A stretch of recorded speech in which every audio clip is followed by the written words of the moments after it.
Hey guys, welcome to episode, I think, 15 of my Understanding podcast. Recently, I've been thinking about how societal problems have ballooned so much since I was a kid. Whether it's, politics and our political divisions, or poverty, homelessness, drug addiction, all these problems have just feels like they've exponentially increased in that time. And I've been kind of like looking at it like, how did this happen? Why did this happen? And as I was doing that, I remembered something my father told me growing up. He was like, if you ever find out I'm dying, I have some horrible disease, don't tell me. I don't want to know. And I was like practically, how does that happen? I think the doctor's going to tell you, right? And not going to tell us. But in any case, just to showcase that mindset, right? I just wanted to share that because initially I thought that was kind of an immigrant thing. And then my uncle is the complete opposite. He's like, goes in for all his preventative, health, visits every year. He sees the doctor. He goes for his colonoscopy. He does everything. And I was like, okay, this isn't an immigrant thing. This is just a mindset thing. My father is definitely this guy who's like, if I have problems, I don't want to know about them. I feel safer not knowing. And my uncle's like, I want to know what the hell's wrong with me so I can fix it before it becomes a problem. And I I just have to share. I think we all fall, as a society, we fall into more my father's mindset. We've been really good at ignoring our problems. We've always had political divisions. But when I was growing up, during the general presidential elections, the primaries, they may talk about the differences within the parties, but during the general election, all the candidates came together and almost said the same thing because they knew the American population had a pretty centrist view on the world and they were trying to get everybody's votes. But what's happened in recent elections, you can see how divided we are. It's definitely gotten worse, and it's even spilled over and become neighbors not trusting each other, neighbors hating each other, friends losing friendships, losing family relationships because of these divisions, even spilling over and becoming political violence. So just that, those kinds of divisions, that kind of social upheaval has definitely expanded and exacerbated in the last few decades. If we look at poverty, we've always had poverty. Every society has poverty, but it's definitely getting worse. I was listening to an NPR interview at what was it? It was a food pantry, and they were talking to people, and these people, many of them had jobs. Many of them also had SNAP benefits. They basically had food stamps, and they still had to come to this food pantry in order to meet their needs. And these are people that are sacrificing, they're scrimping, they're saving, they're buying processed meats, and even though they know it's not good for them and their families, but they're doing what they need to do to survive, and they still can't make ends meet with a job, with government assistance. And then we look at the drug epidemic. This used to be a problem that was relegated to the inner cities. It's their problem. It's that culture in those cities, they have problems, those poor people. And especially when the crack epidemic broke in the 80s. But now, small town America, suburbia, everywhere, you see the opioid crisis is hit us all. So you can see none of these things started big. They didn't just jump out of nowhere. They started small. They started with, a family that needed a little extra help. Maybe a town that lost their manufacturing plant.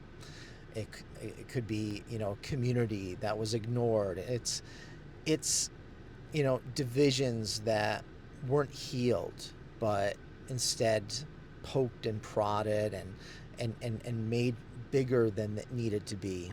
Meanwhile, we all looked away. We all said, this isn't our problem. This isn't my responsibility. This isn't my job. And this destructive cycle started. Apathy, blame, and exacerbation. So we ignored the problem. We blamed the person who was the victim of this problem. And then it just spread. It grew. And we that increased our apathy, that increased our blame of those people suffering from this problem, whether it was poverty or drug abuse. And then it spread and it got worse until we are where we are today. I'm fortunate to belong to multiple cultures and have roots around the world. And I can tell you that sick societies, they're not born, they're made. What we're seeing today isn't just chaos coming out of nowhere. It's a predictable result of years of apathy, of ignoring problems, of not addressing things that needed to be addressed. Fortunately, a society, when it's sick, just like the human body, it gives us signs. It lets us know there's something wrong. It screams for attention. A society literally screams for attention. Like I was saying earlier, I listened to that NPR story, and here are people, some of them working on SNAP benefits, and they still need to go to a pantry, a food pantry, to meet their needs for themselves and their families. That's a scream for help. That's telling us that, okay, what we're doing isn't enough. There's something wrong. How can we address this? And I'm not pointing to a specific solution. It's just saying, like, okay, we need to pay attention. There's something going on. And maybe blaming poor people isn't working anymore. And the same thing with addiction. When it was in the inner city, yeah, you could say maybe this is a problem of this city. Maybe this city needs to deal with this. Maybe not rural America, maybe not suburbia. But how can we say that when the opioid crisis struck everywhere, when it did hit rural America? How can we still claim ignorance? How can we still say it's not our problem when it's literally next door, when it's literally in our own home? And even the political situation, people may not know, but imperial powers, for centuries have used divide and conquer to control their colonies. The British used it, the French used it. Even we used it when we went into Iraq, dividing the Sunnis, the Shia, and the Kurds, and pitting them against each other in order to maintain control. But how can we still ignore it when it's brought into our own country?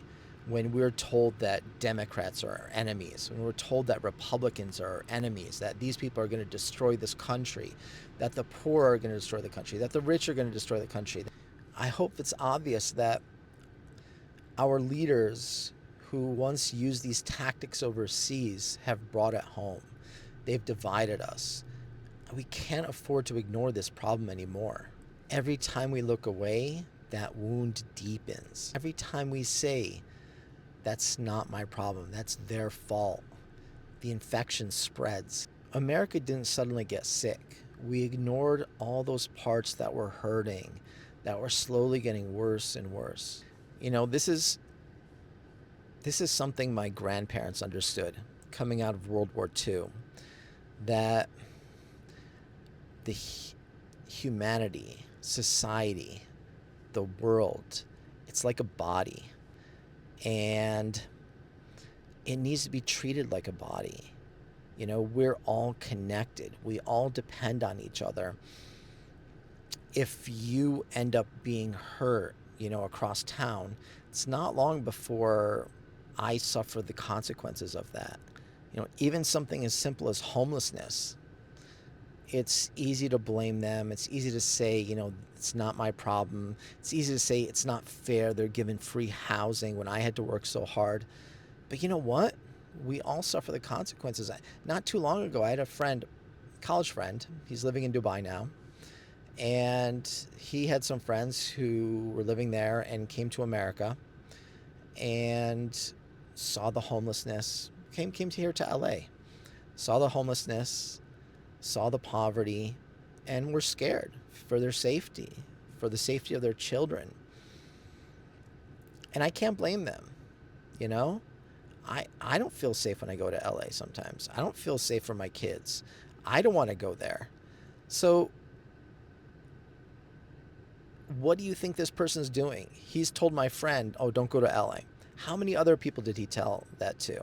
How many people have come to New York, to LA, to some part of this country, seen the homelessness, seen the drug abuse, seen the consequences of all these societal ills that we haven't dealt with, went back home and said, do not go there.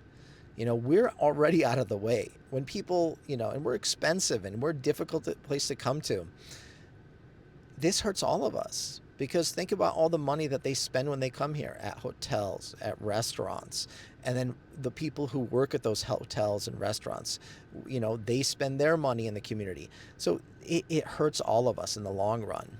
So I hope it makes sense that this idea that a society, a community, even humanity is interconnected. We're like a body. Because if we understand that, we can start treating our society, our community as a body, as interconnected. Because let's look at medicine.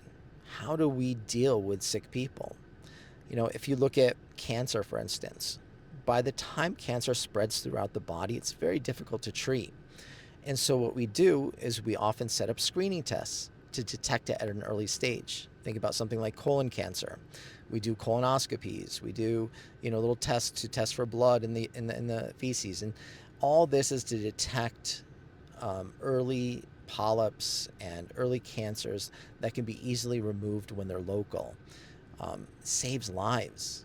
It saves families. And similarly, if you look at infections, you get a little cut in your hand. You know, do we ignore it? Do we let it get dirty? Do we let it get infected? Or do we put a Band-Aid on it, we clean it out, keep it clean, keep it dry? Why do we do that? Because it can get infected. If we ignore the infection, it can end up in our bloodstream. If it ends up in our bloodstream, it can kill us. So whenever we see a small harm, the earlier we detect it, the earlier we treat it, the more likely we save our life. We prevent complications. We prevent problems that become more and more difficult to treat, and maybe even impossible to treat. It's the same reason we vaccinate children, you know, polio crippled children and adults, measles killed children. All these preventable diseases that are preventable today because of vaccines, we don't treat the illness. We don't wait till things are out of control. So in the same way, when we're talking about societies, waiting until drug abuse is rampant in a society, waiting until poverty and homelessness is everywhere, it does make it a much bigger problem. It does make it much more expensive. It doesn't make it much more difficult. And so we have to understand this. We have to, whenever we see problems in society, apathy is the worst response, because it ignores the very nature of society, that we are all connected, that we're all, if I ignore your problem, then your problem becomes my problem later on down the road in some way or form. Maybe I directly have that problem. Maybe I lose my home and I resort to drugs, and I resort to crime, and that harms you. Or maybe that all those harms make it less likely that businesses will come to that area, and that harms my opportunities. We are all interconnected, like I'm saying. It's not always a direct line, but it happens, and we're seeing it. We're seeing it today. And it's one of the reasons we have more extreme politicians in place, right? Each one recommending a more extreme solution. Why? Because we ignore the problem. We need to solve those problems, those little problems that have become big problems. Now we need to solve them before they become even bigger. There's no magic bullet. There's no magic ideology that's going to solve this. And if we look at the irony of the situation, like how we treat societal problems, like what if we did that when we were harmed? Like we get a cut in our hand. Do we blame our hand? It's like, you know what? If you didn't get cut, you know, we wouldn't have this problem. You need to solve it, right? You need to fix it. Well, a hand can't clean the back of the hand, right? If you got a cut in the back of your hand, it can't clean itself, right? It can't, it doesn't have the intelligence to understand the consequences of not keeping it clean, of removing the dirt, of all those things, applying a Band-Aid. So any harmed part of our body requires the mind, requires the other hand, requires our legs to get us to all the places we need to go in order to find the medicine and the Band-Aid and all that stuff to keep it from getting infected, to keep it from becoming a septic infection, to keep us alive, and in a similar way, society, when one part is harmed, one part has fallen for drug addiction, it requires the rest of the society that's functioning well to lift it up, to help it understand the problem it's in, to help it solve the problem it's in, so that it can also become productive again. Just like our hand, once we heal it, it's productive again. It can help the rest of the body. But if we ignore it and we blame it and we allow the illness, the infection to spread, we're all going to suffer. The entire body suffers. The entirety of society suffers. So what am I trying to say? We sometimes look at compassion as a bad thing, as a charity, as a sacrifice we're making. But in reality, being compassionate, giving our time and energy and resources to lift somebody else up, it's a practical thing. It's an issue of self-preservation, honestly. Because if we don't help people, if we don't help groups, parts of this nation that are suffering, in the end we all suffer. This healing, it's not political. It's not ideologic. It's not ideological. Heck, it's not even moral, ethical, or religious. It's just practical. It's just common sense. It's preventative medicine. It's the vaccine we need. It's the screening test. It's the early detection and treatment before problems become out of control, before that little cut on the hand turns into sepsis, before that inner city drug problem becomes a national drug problem. If we just developed the resources to treat those people in the inner city, if we identified the problems, if we identified the causes, if we identified ways to treat them, then it wouldn't be able to spread to the rest of the country. And that's what I mean by it's practical. It's self-preservation. It's preventative medicine. We don't just benefit others by acting compassionately. We benefit ourselves. So the law is simple. What goes around comes around.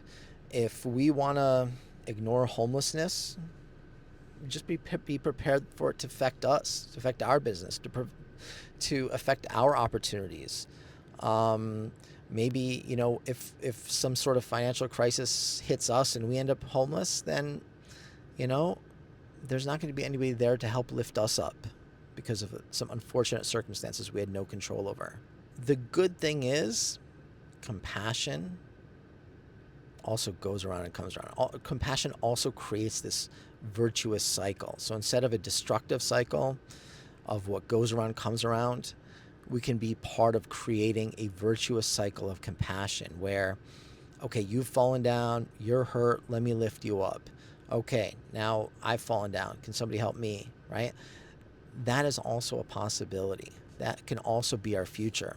I hope we can all see now that America, the US, our country isn't sick because it's divided. We're divided because we're sick. And the moment we stop treating other people's pain as separate from our own, and the moment we start treating wounds as belonging to us, that's the moment our healing begins. And we may feel like this problem is too large, that this cultural shift is too big. But every cultural shift begins with a mindset shift in an individual. And this mindset shift, like I'm saying, it's not ideological, it's not ethical, it's not even religious. It's practical. It's common sense at this point. We can see cause and effect. We can see from history, like I said, my grandparents who came out of World War II, that if we view our society as a single body, that we're all interconnected, we know what to do. We know when we see a part of us hurting, we address it, we heal it. And the good thing is, I inherently believe that this compassion, this pragmatic compassion, if you will, it is a part of us, just as much as apathy. I think even more so. If you look at religious traditions from wherever you're from, they all talk about our common origin. They talk about us being a single body.